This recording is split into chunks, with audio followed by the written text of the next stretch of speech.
రాంపూర్ అనే గ్రామంలో వాయిజా అనే బామ్మ తన మనవడు సురేష్తో కలిసి నివసించేది. వారిద్దరి మధ్య అనుబంధం చాలా గొప్పది. ప్రతిరోజు ఉదయమే వారు అడవికి వెళ్ళేవారు. అడవిలో రాలిన మామిడి పండ్లను బామ్మ ఏరుతుంటే సురేష్ తన గొడ్డలితో కట్టెలు కొట్టేవాడు. అలా వాళ్ళు సేకరించిన పండ్లను కట్టెలను తీసుకుని వెళ్లి సంతలో అమ్మేవారు. అలా వచ్చిన కొద్దిపాటి ఆదాయంతో వాళ్ళ జీవితం ఎంతో ప్రశాంతంగా సాగేది. ఒకరోజు ఎప్పటిలాగే వాళ్ళు తాము తెచ్చిన పండ్లను అమ్మడానికి సంతకు వెళ్లారు.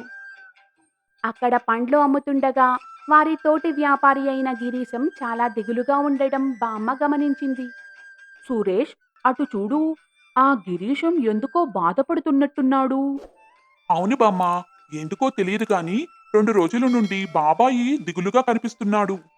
అవునా బాబూ? అయితే పద, ఒకసారి వెళ్ళి ఏం జరిగిందో తెలుసుకుందాం. అని బామ్మ సురేష్తో పాటు గిరీశం దగ్గరకు వెళ్ళింది. గిరీశం, ఏమైంది బాబూ? ఎందుకలా దిగులుగా కనిపిస్తున్నావు? ఏం చెప్పమంటావు బాయిజమ్మ?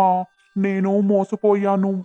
ఇన్ని రోజులు నేను కష్టపడి ఈ పండ్లమ్మి సంపాదించుకున్న డబ్బంతా ఒక వ్యాపారి దగ్గర దాచిపెట్టుకున్నాను.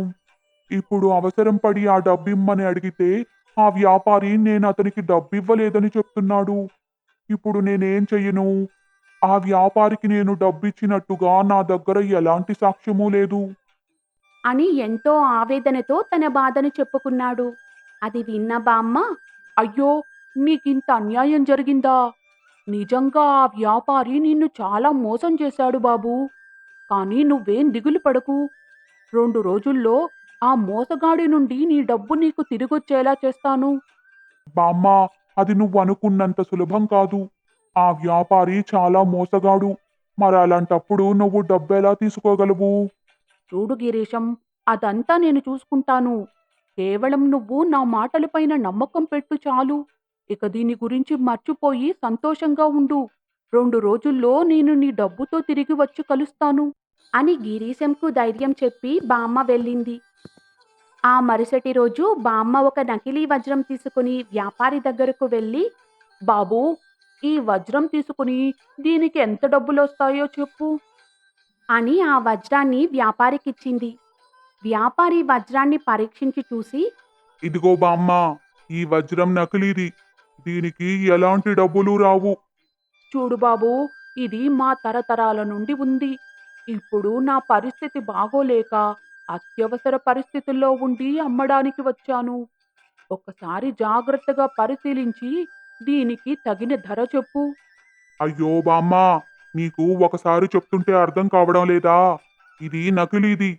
దీనికి నేను ఎలాంటి డబ్బులు ఇవ్వను. సరే బాబూ, నువ్వు నాకు డబ్బులు ఇవ్వొద్దులే. కానీ దీన్ని నీ దగ్గరే ఉంచు. ఎవరైనా కొనేవారు వస్తే వాళ్లకు దీన్ని చూపించు. దీని ధర 20,000 రూపాయలని చెప్పు. నేను 2 రోజుల తర్వాత వస్తాను. ముసలిదాన్ని ఈ సహాయం చేసి పెట్టు బాబూ. అని బామ్మ వ్యాపారితో చెప్పింది. బామ్మ మాటలతో విసిగిపోయిన వ్యాపారి ఆ నకిలీ వజ్రాన్ని తీసుకున్నాడు. దాంతో బామ్మ అక్కడి నుండి వెళుతుంది. మరుసటి రోజు సురేష్‌తో బామ్మ ఇలా అంటుంది. చూడు సురేష్, నేను నిన్న నా పని పూర్తి చేశాను. ఈరోజు నీ వంతు. నువ్వు ఆ వ్యాపారి దగ్గరకు వెళ్ళి ఏం చెప్పాలో తెలుసు కదా? గుర్తుంది బామ్మ. నేను ఆ రాజుగారి సేవకుడిగా వ్యాపారి దగ్గరకు వెళ్ళాలి. అంతే కదా? కేవలం వెళ్ళటమే కాదు బాబూ, నువ్వు అతనికి నమ్మకం కలిగించాలి. ఆ వజ్రాన్ని కొనడానికి వచ్చినట్టు. సరే బామ్మ, అదంతా నేను చూసుకుంటానులే. నువ్వేం కంగారు పడకు. అని చెప్పి సురేష్ వ్యాపారి దగ్గరకు వెళ్ళాడు. చూడండి, నేను చంద్రగిరి మహారాజు సేవకుడిని. మా యువరానికి కానుకగా ఇవ్వడం కోసం మంచి వజ్రాల కోసం వెతుకుతున్నాను. అప్పుడు నాకెవరో చెప్పారు, మీ దగ్గర చాలా మంచి వజ్రాలు ఉంటాయని. అవును బాబూ, నువ్వు విన్నది నిజమే. నా దగ్గర విలువైన ఇంకా నాణ్యమైన వజ్రాలున్నాయి. ఇదిగో, ఇప్పుడే నీకు చూపిస్తాను చూడు. అని వ్యాపారి తన దగ్గర ఉన్న విలువైన వజ్రాలన్నీ చూపించాడు. కానీ సేవకుడిగా వచ్చిన సురేష్‌కు అవన్నీ చాలా మామూలుగా అనిపించాయి. ఇవన్నీ చాలా మామూలుగా ఉన్నాయి. చూస్తుంటే నేను మీ గురించి విన్నదంతా అబద్ధమనిపిస్తుంది. లేదు లేదు, అలా ఏం కాదు. నా దగ్గర మరికొన్ని వజ్రాలున్నాయి. ఇదిగో, వీటిని చూడు. ఇవి చాలా అరుదైనవి. ఇంకా చాలా ప్రత్యేకమైనవి కూడా. అని మరికొన్ని వజ్రాలు చూపించాడు. కానీ సురేష్ వాటిని కూడా నచ్చలేదని చెప్పాడు. దాంతో విసిగిపోయిన వ్యాపారి బామ్మ తనకు ఇచ్చిన ఆ నకిలీ వజ్రాన్ని చూపిస్తూ, చూడు బాబూ, ఇది నా దగ్గర మిగిలిన ఆఖరు వజ్రం. బహుశా ఇది నీకు నచ్చుతుందేమో. ఒకసారి చూడు. ఆ ఇది చాలా అద్భుతంగా ఉంది. సరిగ్గా ఇలాంటి వజ్రాన్ని మా యువరాణి గారు తీసుకురమ్మన్నారు. ఇది తప్పకుండా ఆమెకు నచ్చుతుంది. దీని ధర ఎంత? ఆ బామ్మ ఈ వజ్రం ధర 20,000 రూపాయలని చెప్పింది కదా. నేను ఇతనికి 50,000 రూపాయలని చెప్తాను. అప్పుడు నాకు చాలా లాభం మిగులుతుంది. అని ఆలోచించి ఆ వజ్రం ధర 50,000 రూపాయలని చెప్పాడు. అందుకు సేవకుడు, మంచిది. నా దగ్గర 5,000 రూపాయలున్నాయి. దీన్ని అడ్వాన్స్‌గా మీ దగ్గరుంచండి. నేను రాజుగారికి విషయం చెప్పి మిగిలిన డబ్బుతో వచ్చి వజ్రాన్ని తీసుకుంటాను. అని చెప్పి వ్యాపారికి 5,000 రూపాయలు ఇచ్చి వెళ్ళాడు. కాసేపటి తర్వాత బామ్మ వ్యాపారి దగ్గరకు వచ్చి, బాబూ, నా వజ్రం అమ్ముడుపోయిందా? ఒకవేళ అమ్ముడు పోలేదంటే అది తిరిగి నాకిచ్చెయ్. మా ఇంటి దగ్గర ఒక సేటు దాన్ని కొనుక్కుంటానని చెప్పాడు. అయ్యో బామ్మా! ఆ వజ్రాన్ని నిన్ననే ఒకరికి అమ్మేశాను. ఇదిగో నువ్వడిగిన 20,000 రూపాయలు. సంతోషం నాయనా. నీకు చాలా చాలా కృతజ్ఞతలు. అని బామ్మ ఆ డబ్బు తీసుకుని వెళ్ళింది.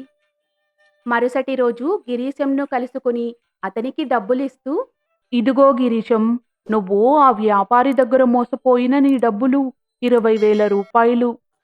చాలా ధన్యవాదాలు బామ్మా. నువ్వు నాకెంతో ఉపకారం చేశావు. అయినా బామ్మా, నువ్వు ఆ మోసగాడి దగ్గర నుండి ఎలా డబ్బు తీసుకోగలిగావు? చూడు బాబూ, ఒక మోసగాడిని మోసంతోనే జయించాలి. నేను అదే పని చేశాను. అని బామ్మ జరిగిందంతా చెప్పింది. బామ్మా, నిజంగా నువ్వు చాలా తెలివైన దానివి. నీ తెలివితో ఆ వ్యాపారిని భలే బురిడీ కొట్టించావు. అలా బామ్మ సురేష్ల సహాయంతో గిరీశం తన కష్టార్జితాన్ని తాను దక్కించుకున్నాడు. ఇక అత్యాశకు పోయిన ఆ వ్యాపారి తను మోసపోయానని తెలుసుకుని సిగ్గుపడ్డాడు. చూశారు కదా, ఒకరిని మోసం చెయ్యాలనుకుంటే ఏదో ఒక సందర్భంలో మనకు అలాంటి మోసమే ఎదురవుతుంది. అందుకే ఎటువంటి దురాశ లేకుండా ఉన్నదాంతో తృప్తిగా జీవించడమే మంచిది.